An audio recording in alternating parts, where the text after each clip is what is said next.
नमस्कार, मैं हूं नवजोत रंधावा और आप देख रहे हैं दुनिया तक। अफगानिस्तान का हालिया मंजर देखकर सवाल मन में खड़े होते हैं। अफगानिस्तान की सरजमी से अमेरिकी सैनिकों की वापसी के बाद अफगानिस्तान का क्या होगा?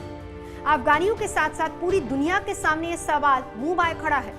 इस सवाल का पूरा जवाब भले ही 1 सितंबर के बाद मिले, जब अफगानिस्तान से अमेरिकी और नाटो सैनिक पूरी तरह से रवाना हो जाएंगे, लेकिन उसका ट्रेलर अभी से दिखाई देने लगा है। तालिबान ने एक बार फिर से अफगानिस्तान में कोहराम मचाना शुरू कर दिया है। तालिबान ने उत्तरी अफगानिस्तान के कई जिलों पर कब्जा कर लिया है। तालिबान का खौफ इतना है कि इन इलाकों में तैनात अफगानी सैनिक जान बचाने के लिए भाग खड़े हुए हैं। अफगानी सैनिकों पर तालिबान का खौफ इतना हावी हुआ कि उन्होंने मुल्क छोड़ने में ही अपनी बेहतरी समझी। ये घटना इस बात का सबूत है कि अफगानिस्तान में तालिबानी हुकूमत ने वापसी शुरू कर दी है। तालिबान के खौफ के साए में मुल्क को जकड़ना शुरू कर दिया है। चलिए आज इस वीडियो में जान लेते हैं तालिबान का इतिहास। तालिबान पहली बार 90 के दशक में उत्तरी पाकिस्तान में सुना गया था और ये बात उस समय की है जब अफगानिस्तान से सोवियत संघ की सेना वापस जा रही थी। अमेरिका के पश्तूनों ने तालिबान की कमान संभाली और इसे बड़ा किया और 1994 आते आते अफगानिस्तान में अपनी जड़ें मजबूत कर चुका था तालिबान।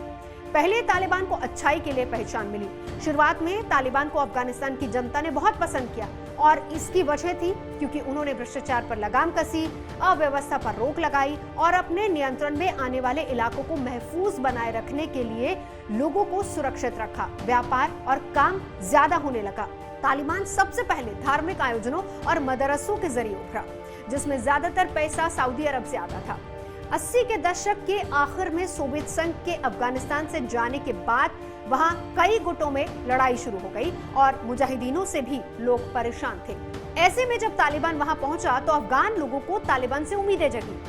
आगे बढ़ने से पहले हम आपको बता देते हैं कि अफगानिस्तान पर जब तालिबान की हुकूमत थी तब पाकिस्तान दुनिया के उन 3 देशों में शामिल था जिसने तालिबान सरकार को मान्यता दी थी। पाकिस्तान के अलावा सऊदी अरब और संयुक्त अरब अमीरात ने भी तालिबान सरकार को माना था और भारत ने तालिबान हुकूमत को मान्यता देने से पूरी तरह से इनकार कर दिया था।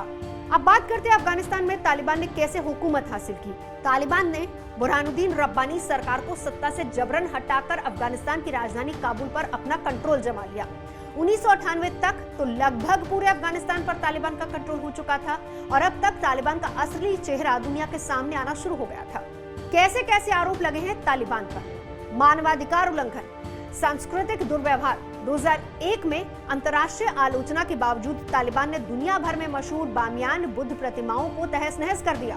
पाक अफगान सीमा पर मौजूद पश्तून इलाके में तालिबान शरिया लागू करना चाहता था। तालिबान का कानून। अफगानिस्तान में तालिबान ने या तो शरिया कानून के तहत सजा शुरू कर दी या फिर खुद ही इसको लागू कर दिया। हत्या के दोषियों को सार्वजनिक फांसी, चोरी के दोषियों के हाथ पैर काटना, पुरुषों को दाढ़ी रखने के लिए पाबंदी, महिलाओं को बुर्का पहनने के लिए कहा गया और तालिबान ने टीवी, सिनेमा, संगीत के प्रति भी कड़ा रुख अख्तियार किया। 10 साल से बड़ी उम्र की लड़कियों के स्कूल जाने पर भी रोक लगा दी गई। तालिबान का सबसे बड़ा गुनाह, जब न्यूयॉर्क में 2001 में हमले किए गए, अफगानिस्तान में तालिबान पर आरोप लगाया कि उसने उसामा बिन लादेन और अलकायदा को पनाह दी है, जिसे न्यूयॉर्क हमलों का आरोपी बताया जा रहा था। जिसके बाद 7 अक्टूबर 2001 के दिन अमेरिका ने अफगानिस्तान पर हमला कर दिया। तालिबान को मिली इसकी सजा। 9/11 के कुछ दिन बाद ही अमेरिकी सेना ने तालिबान को अफगानिस्तान की सत्ता से उखाड़ फेंका। हालांकि तालिबान के नेता मुल्ला उमर और अलकायदा के बिन लादेन को उस समय नहीं पकड़ा जा सका। बेशर्म पाकिस्तान की सीनाजोरी। पाकिस्तान इस बात को मानने से इनकार करता रहा है कि तालिबान के पीछे उसका हाथ है, लेकिन दुनिया जानती है कि तालिबान और पाकिस्तान की ISI के बीच अच्छे ताल्लुकात हैं। दुनिया ये भी जानती है कि एक समय में तालिबान के लड़ाकों को पाकिस्तान के मदरसों में शिक्षा दी गई थी। नामी तालिबानी आतंकी बैतुल्ला मसूद। कई साल पहले अमेरिकी और अब पाकिस्तान ने दावा ये किया था कि बैतुल्ला मसूद ड्रोन हमले में मारा गया, लेकिन तालिबान लंबे समय तक इस बात से इनकार करता रहा।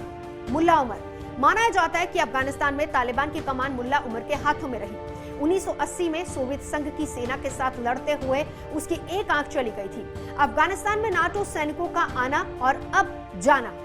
अफगानिस्तान में नाटो ने सैनिकों की संख्या लगातार बढ़ाई है, जिससे तालिबान कुछ समय के लिए पीछे जरूर हटा था और कई बैठकों और मुलाकातों के बाद तालिबान थोड़ा शांत जरूर हुआ था, लेकिन जानकारों का कहना है कि अपना जखीरा लगातार वो बढ़ा रहा था और अब अमेरिकी सेना के जाने से अफगानिस्तान में एक बार फिर से जंगल राज की वापसी होनी तय है। तालिबान जा गया है, अफगानी खौफजदा हैं, जुल्म और सितम का वो दौर जो काफी हद तक कम हो गया था, एक बार फिर से लौटने की आशंका से भयभीत है। तालिबानियों का खौफ एक बार फिर से इस मुल्क के सैनिकों पर, आवाम पर हावी होना शुरू हो गया है।